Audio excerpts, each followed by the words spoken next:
नमस्कार मैत्रिणींनो, स्टार प्रवाह मालिका मुरंबाच्या आजच्या भागामध्ये अक्षय आणि रमा शशिकांतबद्दल बोलत असतात। शशिकांत रमाला म्हणतो की शशिकांतने आतापर्यंत किती प्रयत्न केले ग रमा, पण आपण एकदाही हरलो नाही। शशिकांतला असं वाटत होतं की आपण झुकावं, त्याच्या पाया पडाव्या, त्याला सांत्वन घालावं, पण आपण माघार घेतलीच नाही आणि म्हणूनच त्याने निर्णय घेतला की आपल्याला घरामध्ये घ्यायचा। हे सर्व ना तो वैतागून करतोय। तर रमा म्हणते, हो ना, आपण त्याला दाखवलंच नाही की आपल्याला आता खरंच खूप त्रास होतो ह्या गोष्टीचा आणि आपण सरळ सरळ मुकदमांच्याच घरामध्ये नोकर झालो। तर पुढे आता अक्षय आणि रमा बोलताच त्यांच्या मुरंब्याच्या ज्या काही प्रोडक्ट्स असतात ते पॅक करत असतात आणि मग म्हणतात की उद्या आपल्यासाठी खूप महत्त्वाचा दिवस आहे, उद्या नवीन सकाळ होणार आहे, उंच उडणाऱ्या पंखांना भरारी येऊ दे असं म्हणत आता त्यांचा बिझनेस स्टार्ट होणार आहे।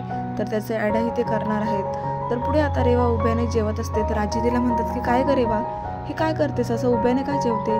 त्यावर रेवा म्हणते की मग काय झालं, असं नको करू तर काय, मला जायचं अक्षय आणि माझ्या रूममध्ये, मी तिथे जेवणार आणि फोन बघत मला जेवायचे। तरी आजी म्हणतात की रेवा काय झालंय, तू काही डोक्यावर पडलीस की काय?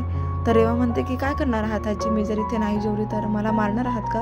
असे ह्या घरामध्ये मी मारच खात आली आहे ना, मला थोडीच ना काही किंमत आहे ह्या घरामध्ये।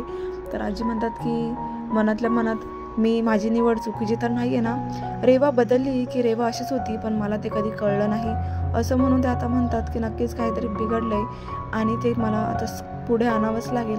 तर आजी आता रेवा रागानेच निघून गेल्यावर पुन्हा त्या विचारात पडतात आणि म्हणतात की रेवाला झालंय काय, खरंच ही पोरगी डोक्यावर पडली की काय, अशी का वागते, मला ना हिचा भेद बघावाच लागेल। आता आजीला खूप राग आलेला आहे रेवाचा।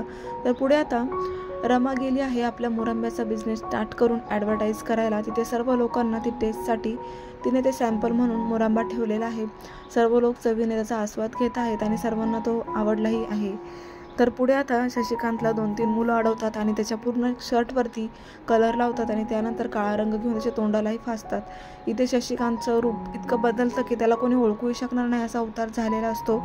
आता शशिकांत गाडीजवळ जातो तर खूप चिडतो आणि त्या पोरांना खूप ओरडायला लागतो। तर ते पोरं पळून जातात। शशिकांत खूप चिडलेला आहे।